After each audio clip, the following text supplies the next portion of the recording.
Kebudayaan musik dangdut. Halo, kami dari kelompok 9. Nama anggota kami yaitu Cecilia Putri Rena Indrarti, Valentin Jordan Febrilia, Amanda Putri Cerisa, Teresia Octaviana Francisca, Nurmala Puni, dan Audrey Angela Utik. Apa saja sih musik dangdut? Musik dangdut merupakan perpaduan musik lokal khas Indonesia dengan musik film India dan Malaysia, serta musik rock barat. Perpaduan gaya ini digunakan pertama kali di Jakarta sekitar akhir tahun 1960-an. Kemudian gaya ini mencapai puncak popularitasnya pada tahun 1970-an serta 1980-an. Perkembangan musik dangdut di Indonesia tidak lepas dari peran seorang Rhoma Irama, sehingga dijuluki Raja Dangdut oleh masyarakat. Musik dangdut yang dibawakan Rhoma pada awalnya sama dengan musik dangdut pada umumnya, yang menceritakan cinta dengan cengok Melayu khas. Adopsi pada unsur barat terlihat pada aransemen musik Rhoma Irama yang sebelumnya menggunakan musik akustik, lalu selanjutnya mulai memadukan saksofon tenor, satu set drum, timpani, dan trompet. Dari sinilah pertunjukan dangdut menjadi lebih aktif dan megah. Akan tetapi, dangdut itu sendiri kerap menjadi bahan ejekan serta diidentikan sebagai musik rendahan dan tidak modern. Hal ini tidak lepas dari berkembangnya anggapan bahwa apa yang berasal dari barat merupakan hal modern atau maju, sedangkan yang berasal dari wilayah dianggap kuno atau kampungan. Dunia dangdut di Indonesia digemparkan dengan kemunculan Inul Daratista yang berani menampilkan tarian atau goyangan ngebor. Fenomena Inul tersebut menggambarkan dunia musik Indonesia terutama dangdut lewat goyangannya yang erotis dan musik yang dibawakan Inul sempat menjadi kontroversi karena menyalahi norma kesopanan masyarakat. Lalu timbullah dangdut koplo. Generasi musik koplo ini yang akhirnya digemari dan membuat musik dangdut masih mampu eksis. Pada kenyataannya, musik dangdut saat ini lebih menonjolkan goyangan penyanyi dan suara dijadikan pilihan kesekian. Dangdut yang menampilkan goyangan erotis dan penyanyi berpakaian minim dianggap lebih mampu mengundang penonton dibandingkan dengan musik dangdut era Rhoma Irama.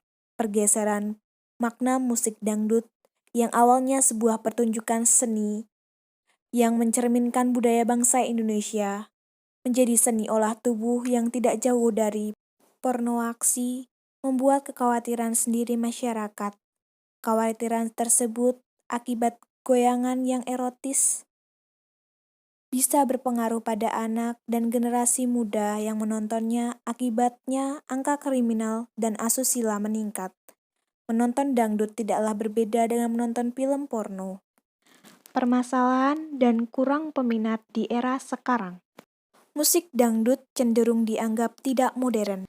Mungkin Gansis di sini juga tidak berbeda jauh dengan pemikirannya tentang musik dangdut, musik orang tua. Padahal banyak peserta kontes dangdut anak muda juga kan? Gansis bahkan di beberapa negara juga telah hadir mata kuliah. Bahkan ada juga Gansis Profesor dangdut di Amerika bernama Andre Weintraub mengajar mata kuliah musik dangdut yang dipadukan dengan blues. Menyukai dangdut cenderung dianggap tidak mengikuti tren. Dengan demikian, pasti Gansis berpikir, makanya wajar kalau lagu dangdut gak bisa populer. Tetapi apakah ada yang berpikir bagaimana bisa mempopulerkan musik asli bangsa Indonesia yang telah diakui dunia ini orisinalitasnya? Meskipun suka, tetapi malu menyetel terang-terangan di hadapan temannya. Coba cinta pada hati masing-masing Gansis. Tapi kadang ada rasa malu untuk menikmatinya di tengah banyak penggemar musik rock, pop, jazz, dan sebagainya. Sejak kecil diperdengarkan lagu-lagu selain dangdut. Memang, musik ditentukan sesuai dengan selera. Tapi, faktor pendengaran juga sepertinya menjadi salah satu aspek yang tidak bisa lepas. Anggaplah seorang menyukai musik rock karena ayahnya mendengar musik rock setiap hari, sehingga anak dewasa terbentuk juga selera yang sama. Suka koplo tapi tidak suka dangdut murni. Namun, pernyataan ini sepertinya tidak menjadi gangguan bagi para penggemar musik koplo. Ya ampun, ada beberapa orang yang mungkin menyukai koplonya saja. Padahal, dangdut asli sebenarnya memiliki makna mendalam dibandingkan dengan musik koplo yang lebih terkesan hura-hura dan senang-senang saja, sehingga tidak jarang banyak musik koplo yang diiringi oleh biduan yang bergaya seronok. Tidak banyak yang dapat menirukan cengkok dangdut. Meskipun dangdut sering dianggap sepele, tapi justru akan senang memuji nada dangdut dengan cengkok khasnya itu. Cengkok yang seperti nada India tetapi tidak terlalu melengking dan tetap nyaman didengarkan oleh penikmatnya. Kan sis, ada yang bisa gak nih niruin cengkok-cengkok dangdut gitu? Cenderung tak peduli meski musik dangdut asli dari bangsa Indonesia. Sebetulnya bukan berarti semua orang Indonesia harus menyukai dangdut. Tetapi poinnya adalah kapan Indonesia bisa menjadi pionir dunia, bukan hanya sebagai pengikut saja, jika bangsanya sendiri tak bangga memilikinya. Penyebab suatu permasalahan musik di era sekarang. Menyukai dangdut cenderung dianggap tidak mengikuti tren. Tentu saja, entah seberapa kecil mungkin musik dangdut mampu bertengger di daftar lagu terpopuler kancah internasional dan kurang peminat. Cenderung tak peduli. Meski musik dangdut asli dari bangsa Indonesia, sebetulnya bukan berarti semua orang Indonesia harus menyukai dangdut.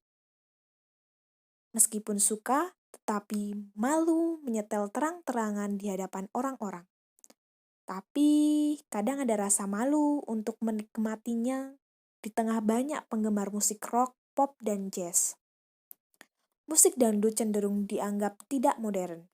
Mungkin Gansis di sini juga tidak berbeda jauh dengan pemikirannya tentang musik dangdut, musik orang tua. Dampak dan pengaruh pada kehidupan masyarakat.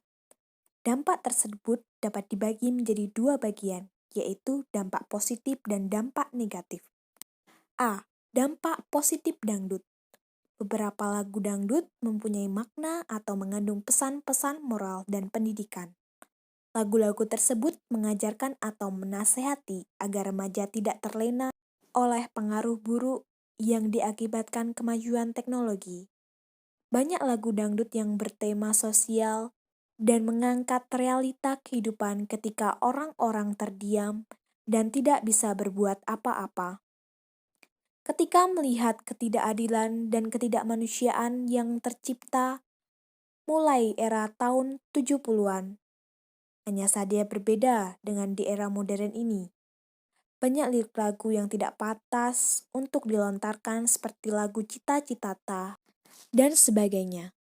Lagu-lagu tersebut bisa mewakili mereka dalam berteriak dan menyuarakan hati nuraninya yang mencurahkan isi hatinya atau apa yang mereka rasakan.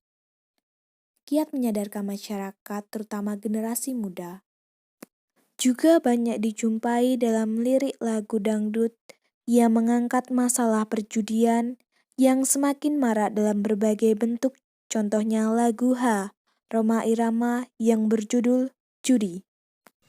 B. Dampak negatif dangdut. Selain dampak positif, sudah pasti ada dampak negatifnya.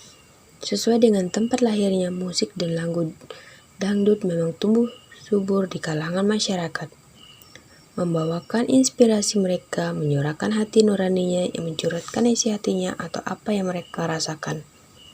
Maka pantas apabila liriknya selalu berkisar pada persoalan yang menjadi bagian hidup sehari-hari. Namun banyak yang memandang sebelah mata nilai dan kualitas sari lagu dangdut. Sangat sulit untuk memahami nilai lebih dari kreatifan seniman dangdut sekarang.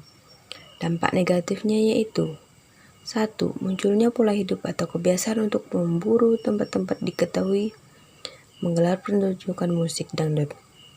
2. Timbulnya gaya hidup yang baru, yakni kesenangan memasuki rumah hiburan seperti tempat karaoke yang khusus menyajikan musik dan lagu dangdut tanpa berpikir akan menguras uang, terutama di kalangan mahasiswa pada pelajar lainnya. 3. Meskipun tidak seluruhnya, sebagian dari pengaguman fanatik dangdut seringkali memanfaatkan kesempatan menonton pertunjukan musik ini sambil meminum minuman keras, mabuk, teler seperti yang sering saya jumpai di acara pengantin. 4. Timbulnya peniruan di kalangan remaja terhadap penyanyi idola. Hal ini menyebabkan matinya kreativitas dan buntutnya inovasi untuk membentuk jati diri. 5. Banyak lagu-lagu dangdut yang mengandung pengertian sensual dibawakan oleh para pengamen remaja di berbagai tempat dan menyebabkan mereka matang sebelum waktunya. Itu juga disebabkan dari publikasi artis-artis dangdut sekarang, baik dari segi lirik, pakaian, dan goyangan. Solusi suatu permasalahan. Agar penyanyi dangdut goyangannya tidak erotis dan musik yang dibawakan tidak menyalahi norma kesopanan masyarakat, dan penyanyi tidak berpakaian minim agar dapat memberi contoh baik pada anak dan generasi muda yang menontonnya. Untuk kita sebagai masyarakat dan generasi muda Indonesia harus terus melestarikan kebudayaan yang ada, tak terkecuali budaya musik dangdut itu sendiri sebagai budaya musik asli Indonesia, dan agar tidak terpengaruh dengan musik-musik barat yang dapat melunturkan budaya Indonesia sendiri. Kesimpulan, salah satu karya seni hasil ciptaan manusia adalah musik. Musik merupakan karya seni yang mampu menghidupkan jiwa manusia. Dengan musik, kita semua dapat terhipnotis dengan alunan irama dan yang nadanya, sehingga karya seni ini merupakan nafas kehidupan bagi semua orang. Itu banyak hal positif yang kita dapatkan dari musik, yaitu musik mampu menyatukan bermacam perbedaan yang ada dalam kehidupan manusia, karena musik mampu menjadi media komunikasi antara semua lapisan masyarakat. Tak dibatasi oleh perbedaan bahasa, bangsa, dan budaya. Musik juga refleksi kebudayaan dari suatu kelompok, karena musik dapat mencerminkan nilai-nilai dan prinsip-prinsip umum yang paling mendasar yang menghidupkan sebuah kebudayaan.